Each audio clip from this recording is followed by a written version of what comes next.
So I'm certainly not claiming any genius here, but this was a Moscow calculation.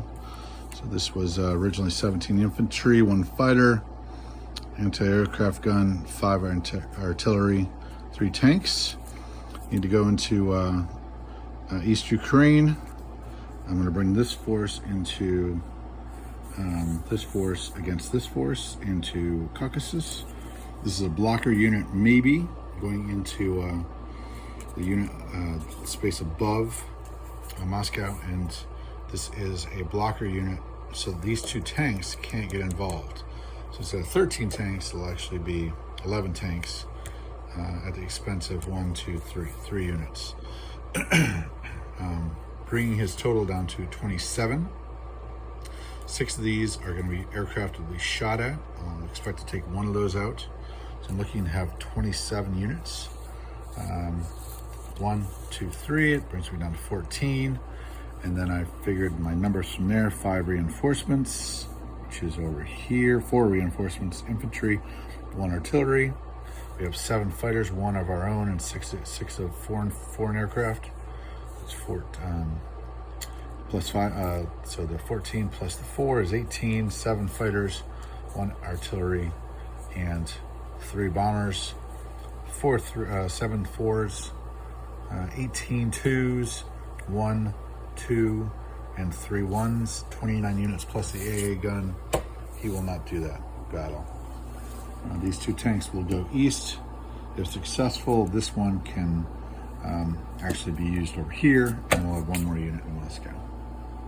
All right, that's just some math I was doing. So I'm trying to picture it for how to strategize, kind of reverse engineer the Moscow crush, make sure I have enough units. And I strongly believe in piece count. I'd actually like to make it so that I only had 27 versus 27, so that he's tempted into it. Maybe in desperation goes for it. So I may actually bring, and I actually did, I actually used 2 more infantry down here. I did that. So it's actually 27 units versus 27 units, plus the AA gun.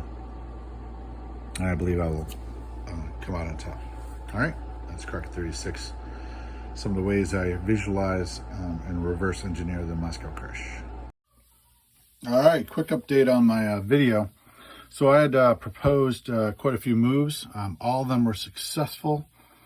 This one changed to a tank and a man. That one changed to 2 infantry and a fighter. And then this one, I did a grazing or a raid, and took out 4, at a loss of 3, left 2.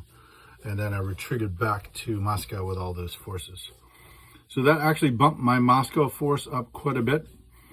I think I have 15 infantry, 2 artillery, 6 tanks, and a fighter and an anti-aircraft.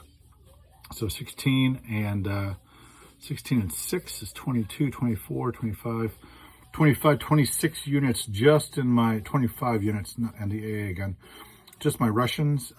So he's not coming anywhere near me with Germany. So that's great. Withdrew this and moving the anti-aircraft forward. So there was a little adjustment because I had 12 damage on the factory.